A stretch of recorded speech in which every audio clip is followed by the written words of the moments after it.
안녕하세요. 오늘 분석해드릴 종목 같은 경우에는 두산중공업입니다. 오늘도 차트적인 관점에서 두산중공업을 제가 분석해드릴 건데, 두산중공업은 최근에 굉장히 강한 시세 파동들이 나와줬습니다. 그래서 여기를 보시면 원전 폐기 관련, 원전 수주 관련으로 굉장히 많은 이슈들이 뜨게 되면서 최근에 12,500원에서 32,000원까지 굉장히 강한 상승 파동이 나와줬었단 말이에요. 그래서 굉장히 강한 시세 파동이 나온 후에 내려앉아주는 모습인데, 최근에 내려앉았던 모습 같은 경우에는 어떤 방식이다라고 보시면 되냐면, 이 구간 자체가 공매도로 인해서 내려온 구간이다 라고 보시면 됩니다. 그리고 잠깐 반짝하고 올라왔던 구간 있죠? 이 구간은 공매도 상환, 말 그대로 대체장고의 감소를 통해서 숏포지션에서 롱포지션으로 변경되게 되면서 상환이 일어나는 반등 구간이었다, 이렇게 보시면 됩니다. 그렇기 때문에 여기에서 반등 이후 다시 한 번 더 내려앉고 있는 구간인데, 이것은 뭐냐면 1차적인 공매도 상환이 끝나고 증시의 영향을 받아서 내려오고 있다, 이렇게 보시면 됩니다. 그러면 과연 이 두산중공업은 대상승 이후에 잠깐 횡보 후에 이제 하락 추세를 타고 있는 것인가에 대한 부분, 하락 추세가 이어질 것이냐는 거에 대한 부분에 대해서 우리들이 확인을 한다고 본다면, 저는 절대 그렇지 않을 것이다 라고 말씀을 드릴 수 있을 것 같습니다. 왜? 일단은 두산중공업의 밸류 가치 자체는 원전 자체를 수주하게 되면서 지속적인 수주 강세, 즉 뭐예요? 앞으로도 계속해서 기업 실적이 호황이 될 것이라는 기대감이 있기 때문에 밸류에이션 가치 자체가 업그레이드 된다고 한다면 주가적인 위치 자체도 업그레이드 된다. 자, 보시면 아시겠지만 주가적인 위치 자체가 어떻게 됐죠? 1단계가 업그레이드 되고 옆으로 기고, 다시 1단계가 업그레이드 되고 옆으로 기었다가 다시 한 번 더 조정이 들어오는 건데, 여기에 대한 상승분 있죠? 여기에서 강하게 올라왔던 상승분, 여기에 대한 상승분은 사실 너무나도 일찍 과하게 투심이 쏠리게 되면서 올라왔다라고 볼 수가 있고, 그러한 부분들에 대해서 반납을 해주고 있는 겁니다. 즉 이미 두산중공업의 밸류 가치가 업그레이드 되었기 때문에 계단식 상승이 일어나고 있다고 볼 수가 있겠고, 지금 내려앉은 것은 하락 추세가 아니라 과도한 상승분에 대해서 뱉어내는 과정, 그렇기 때문에 여기에서 다시 한 번 더 바닥을 잡아줄 것이다 라고 저는 봅니다. 그 다음에 과연 어떻게 될 것인가에 대한 관점에서 본다면, 월봉 자체를 볼게요. 월봉을 보시면 현재 거래량 자체가 이 구간에서 강하게 들어와 줬죠. 이 구간에서 굉장히 강하게 들어와 줬는데, 그 다음 음봉으로 때릴 땐 어때요?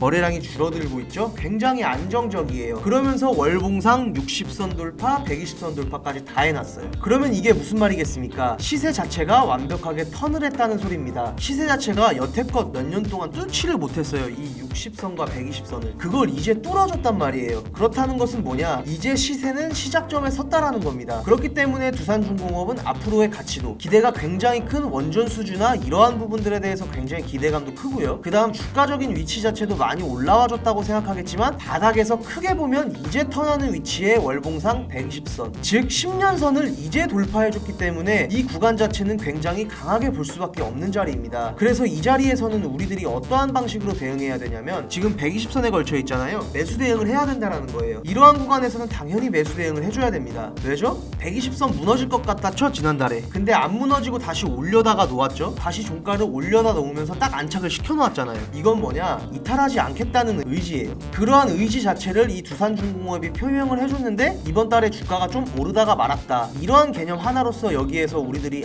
그러면 두산중공업을 정리해야 된다라는 관점으로 접근을 하게 된다면 굉장히 아쉬운 포인트가 될 수 있습니다. 그렇기 때문에 우리들은 어떠한 방식으로 접근을 해야 된다? 여기에서 다시 한 번 더 시세가 강하게 턴할 수 있다. 왜? 10년 동안 못 뚫던 이 월봉상 120선을 뚫어놨으니까, 뚫렸으니까 이제 제대로 시세가 나와줄 때니까. 그리고 여기에서 기관들이 바보도 아닌데 여기에서 공매도 상환을 했다? 그러면 걔네들도 뭐라고 본 거예요? 더 이상 빠지진 않을 거다라고 봤다는 겁니다. 그럼 결국 이 자리가 뭐예요? 바닥이라는 겁니다. 그럼 지금 자리에서는 매수 대응으로 가는 것이 맞다, 기존 보유자는 추매 대응으로 가는 것이 맞다. 그렇다면 결국엔 어떻게 된다? 두산중공업은 다시 한 번 더 상승 시세 탄력을 받을 수 있다. 다만 그 기간 자체가 두세 달이 걸릴 수가 있어요. 그러면 두산중공업 자체는 차트적으로 봤을 때 굉장히 현재 구간에서는 버릴 이유가 없는 종목이다 라고 저는 좀 설명을 드리겠습니다. 그렇기 때문에 두산중공업은 현재 구간에서 바이 앤 홀드 전략으로 끌고 가시면서 강하게 추세 추종 전략으로 가시길 바란다고 말씀드리면서 두산중공업에 대한 분석 마치도록 하겠습니다. 감사합니다.